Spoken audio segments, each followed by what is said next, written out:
government's assistance to traders is a social intervention targeted at persons affected by the recent market fires. While the government of Ghana cannot refund all that you have lost, this intervention is to empathize with you and alleviate your plight. We undertook this exercise as a ministry because it falls under our mandate of social protection. This calls for empowering the vulnerable, supporting the vulnerable, excluded, and aged, and persons with disability.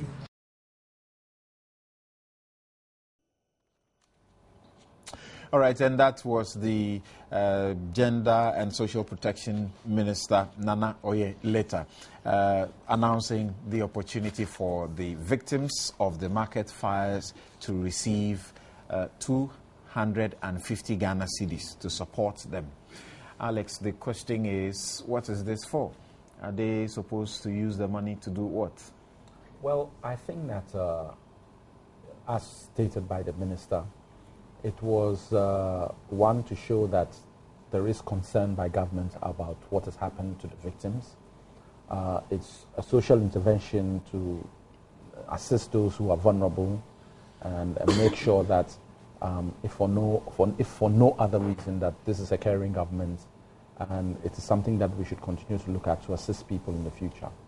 But I think that the point is also made that you cannot give everybody back what they want. If somebody is in the market selling tomatoes, his profit margin will be very different from somebody who is selling cloth. But they will all have stalls in the very same market. So at what point do you graduate and say this person should be given this and that person? Also, you can never actually financially deal with or replace what people have. So it's, I don't want to use the word, but I use it advisably that it's more of a token amount that is given, because I think it comes to 250 Ghana cedis for all the people. There was a clear process that was gone through in identifying the recipients of this money in the first instance. So the credit, I think, should be given where it's due. But I think that the emphasis with regard to this is that for many of them, they need a lot of money or some money to get back on their feet. But it raises for me the main question about insurance and people who trade in the market or trade in any walk of life or do any form of business. We have to strengthen our insurance industries to be able to begin to cater for this type of eventuality, because the reality of the thing of the situation is that government should not be having to compensate people who are engaged in a profitable business per se when things like this happen, because you should be in a position to be taking out insurance on situations that either as the market whole, where everybody pays a little amount and then the whole market gets one insurance to cover for the eventuality of fires or that nature, or individual insurance pertaining to how it's going to work. But it should be looked at, because as we develop these things, questions are being asked and the debate should be held as to what we do with our insurance policies, whether government itself should even begin to insure some of its own premises and its own buildings and its vehicles, etc., etc. So there is a bigger question over and above this token that has been given. And some would say that this money should possibly or some money should have been put aside even to pay maybe the first 1 year or 2 year premiums to cover the market on insurance. And then say, look, go and build your stores. At least now you know. Okay. But then you have to be careful, because with the number of fires that have occurred now, it is a brave insurance company that goes to say, I'm insuring markets. Those who criticize this thing say, if this is what you wanted them to expect, you shouldn't have done it at all. If it's just about 220 Ghana cedis, shouldn't have done it at all.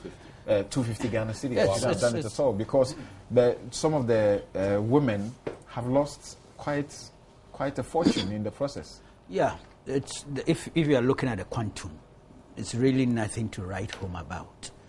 But the philosophy is not that bad.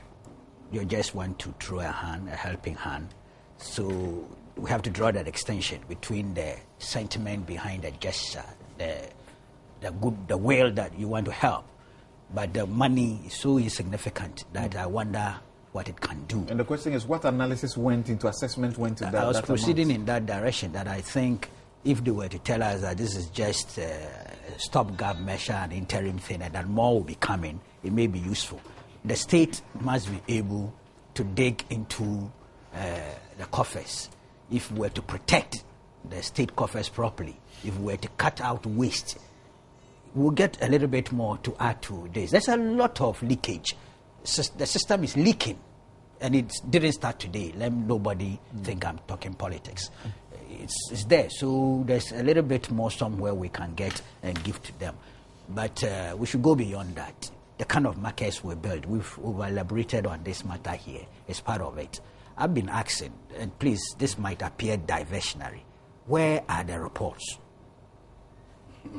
on the market fires?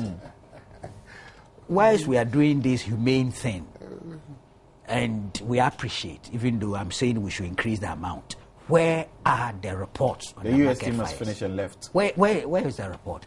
Is it, we should be combining this. I'm sure it's not the Ministry of Social Protection's remit. It's not within their remit. But whilst they are doing what they ought to do and are helping, where is the Ministry of Interior? In this matter? They must combine the two. Okay, so, but I think there are people out there who are more expert knowledge as to how to help this lady. Even some banks, whether public or private banks, they can structure a certain arrangement and help these women with some loans, which not just women, they are both men and women actually, the traders, if I have to be generic, to assist them. The state has done what it can. It's too minimal. I think the state can. And for those of you who are watching TV, you are seeing after the aftermath of the fires, what was destroyed. I mean, it's serious. Yes, some of these social interventions, Jida and all the rest, were social interventions. There are certain aspects. We're creating all sorts of models and things. We can find a way, craft some instrument, financial instrument. I'm not an expert, so I don't know even how to proceed any further. Okay. But we can do something beyond this token amount.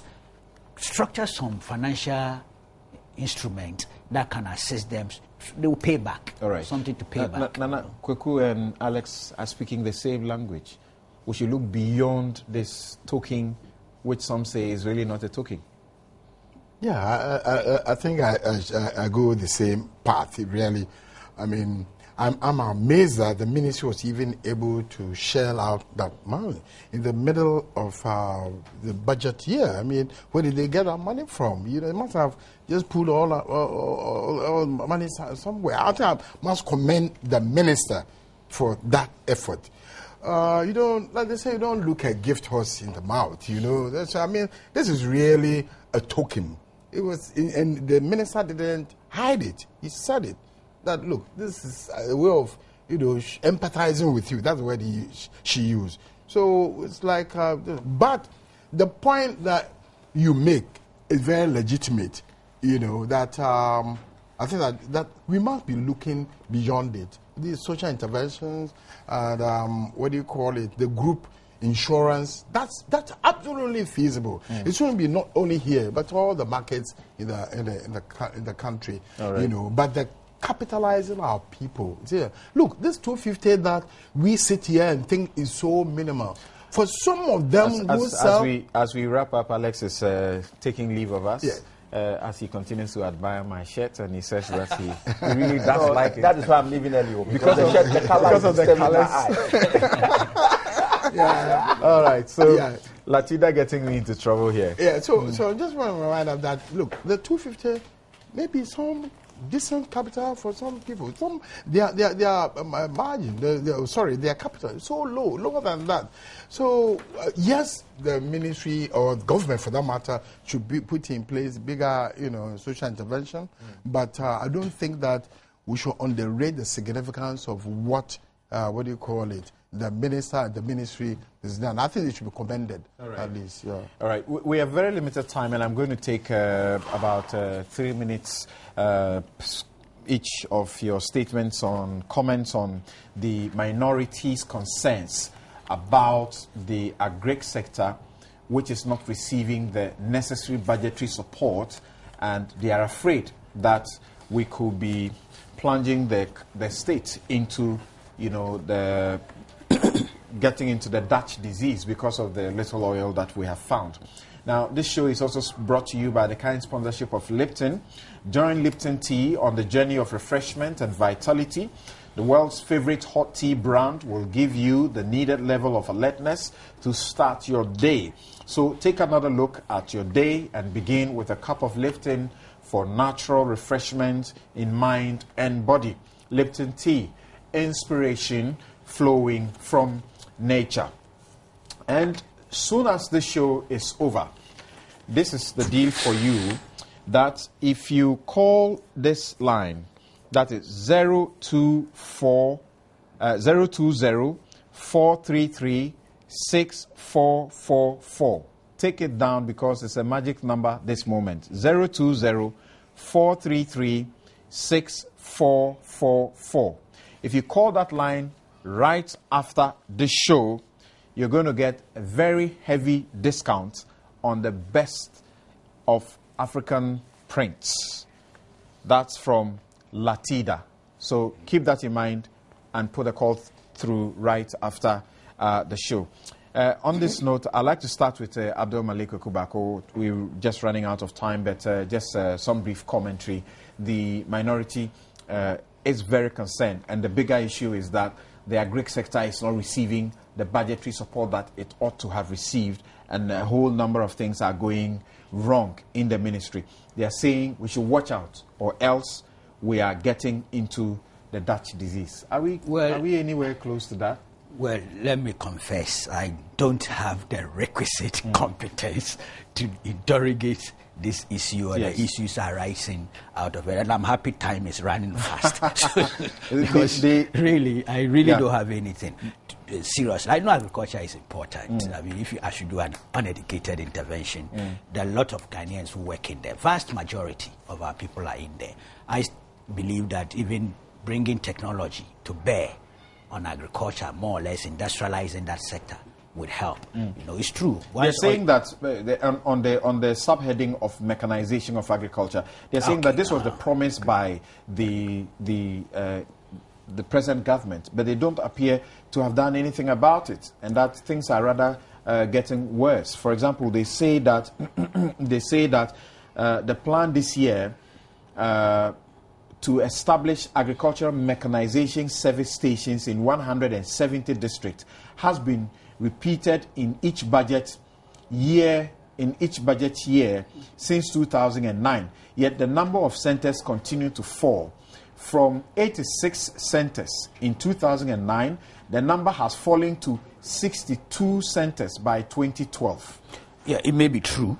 I don't, as I sit here, I cannot I give you a factual situation, but it may be true. I give them the benefit of the doubt. But I'm sure if you were to do a historical analysis or a comparative one, you may get the same situation with previous administrations, where the promises were not fulfilled in their entirety. Some definitely may have been done. I haven't done any serious research into this area. I'm so disabled in making commentary, especially judgmental ones. Okay. You see, when you proceed on basis of ignorance or lack of information and make some judgments, it creates problems. I really would have wished if we had somebody from the minority and majority to discuss this matter seriously. Now, there's, for example, this point about buffer stock, and they say that the buffer stock company established in 2009 is highly undercapitalized for the task assigned to it to support the local grain market. Recent reports of stocks of maize locked up in farming communities in the northern region clearly demonstrate the failure of the buffer stock program of the NDC government.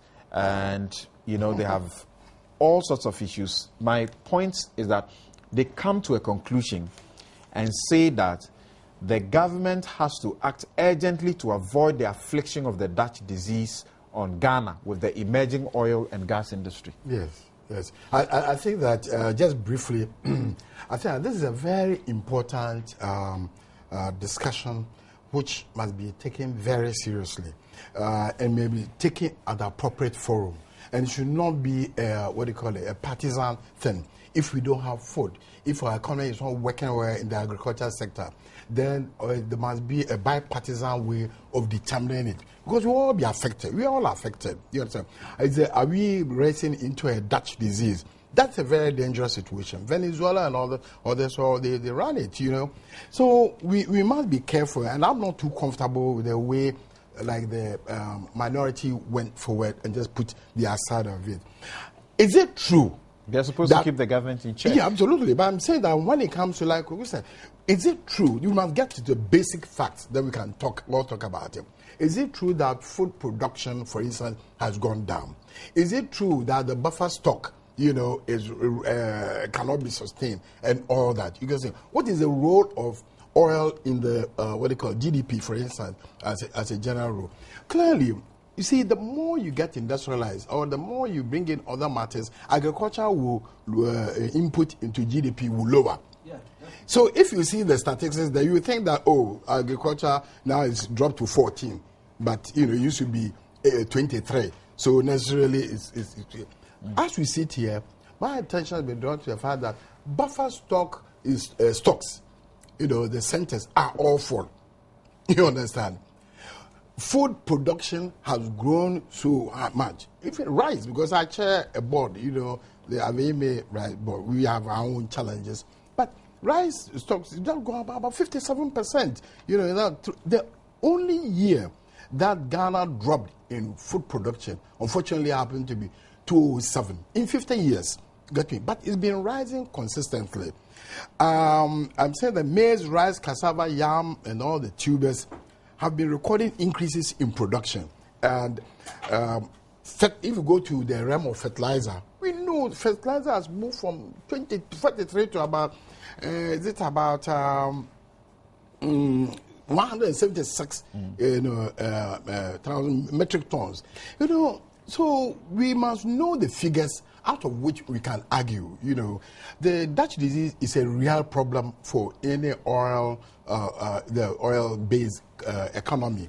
And I think that, like I said, we should be very careful that we don't run into it. But I would feel more comfortable if this discussion were placed in a more, you know, neutral, non-partisan, you know, mode, where we all sit down so we know what our progress are we making. It's not beyond the government and the opposition to, you know, have a technical team to study the problem and then advise the way forward. It's our survival. Sounds like a good solution going forward to looking at this particular problem that is being suggested in a more holistic manner.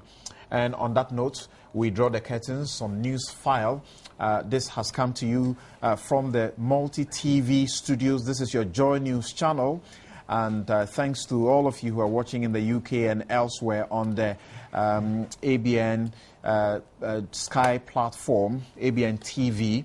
Thank you very much. You have been listening to us on Radio Joy 99.7 FM, Love FM in Kumasi, and over a dozen affiliate stations across the country, and also listening via our streaming on myjoyonline.com and multi-TV/streams. I'm Samson Ladia Yenini. Thank you very much to my guest, Abdul Malik Kwekubaku Jr., Editor-in-Chief of the New Crusading Guide newspaper, Nana Atodazi, who is a former Chief of Staff and a lawyer, to Alex Segbefia, who is a former Deputy Chief of Staff and also a lawyer, and Akoto Ampao, who is now spokesperson for the petitioners. He's a lawyer. The show was produced under the leadership or direction of Sedem Ofori.